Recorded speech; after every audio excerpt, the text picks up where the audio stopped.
It's that time of the week to bring in Robin Cross of Stone X in Chicago and find out what's going on with the lumber market, which is probably some of the craziest of the crazy markets that we have seen. And Robin, you and I have been watching this for about 4 years now, you say. And today, or this week, I should say, it is selling off like about everything else.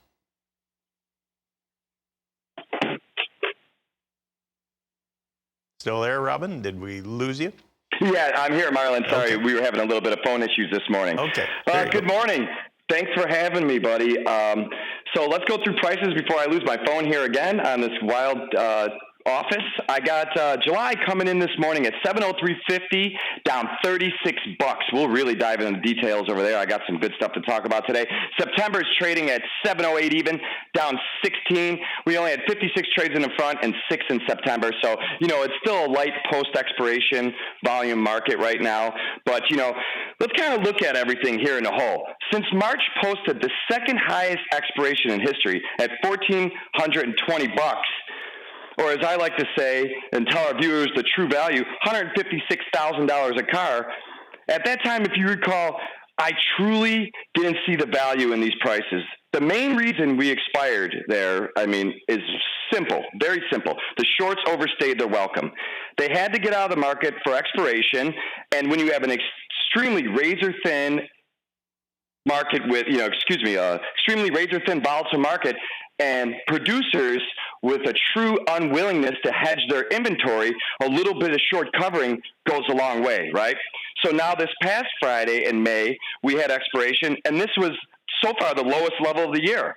We expired at $739.50 or $81,000 a contract, right? That's a difference of $75,000 in just 45 days. This action is precisely why I was concerned at the recent highs. You're probably asking yourself, how could there be such a stark difference from month over month, right? It's simple. March was old news when the world was good. Transportation and demand ruled the day. Now today's market, from May and beyond, is a completely different story. You got high interest rates, overvalued homes, fuel costs, Biden's inflation disaster. It's like a completely different fear-based market. And if that wasn't enough, the technical picture in here is finally starting to really kick in. We've closed under all the major moving averages now, 100-day, 200-day, 50-day, 20-day. You pick it, we close under it, and obviously that doesn't bode well for prices going forward. But make no mistake about it, from the swing high of 1441 to today's low at 707, that's pretty much losing more than half its value.